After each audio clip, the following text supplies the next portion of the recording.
মর্যাদা পুরুষোত্তম ভগবান রামচন্দ্রের জন্মদিন উপলক্ষে সকলকে জানাই রামনবমীর শুভেচ্ছা। এখন আমি রয়েছি রানাঘাটের ফ্রেন্ডস ক্লাবে।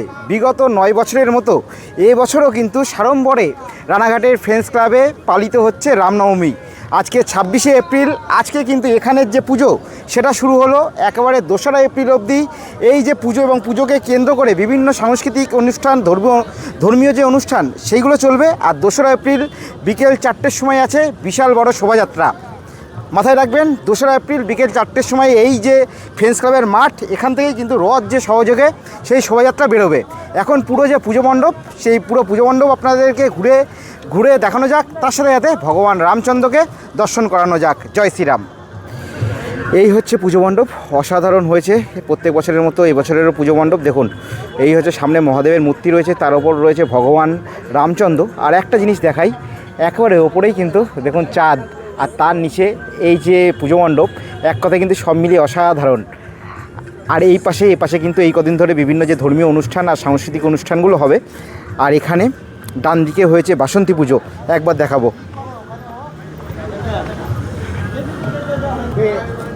এই যে এখানে হচ্ছে বাসন্তী পুজো। আর এই পাশে যদি দেখাই, এ পাশে কিন্তু ব্রহ্মা বিষ্ণু মহেশ্বর তিনজনই রয়েছে। আর তার ঠিক এই পাশে কিন্তু ভারত মাতার যে বিগ্রহ সেটাই কিন্তু আমরা দেখতে পাচ্ছি। জয় মা। এবার এখান দিয়ে একেবারে সরাসরি পুজো মণ্ডপের ভেতরের দিকে আমরা প্রবেশ করব, যেখানে রয়েছেন ভগবান মর্যাদা পুরুষোত্তম শ্রীরামচন্দ্র। দেখুন, ঢোকার মুখেই এই ধরনের ঝাড়বাতিগুলো হয়েছে, সব মিলিয়ে এক কথায় অসাধারণ। এই হচ্ছে পুরো পুজো মণ্ডপের ভেতরের ডেকোরেশন।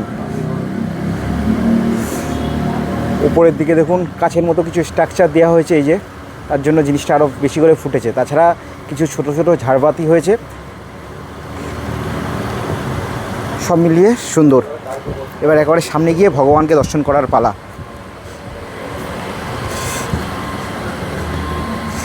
সবাইকে একসাথে বলতে বলবো জয় শ্রীরাম।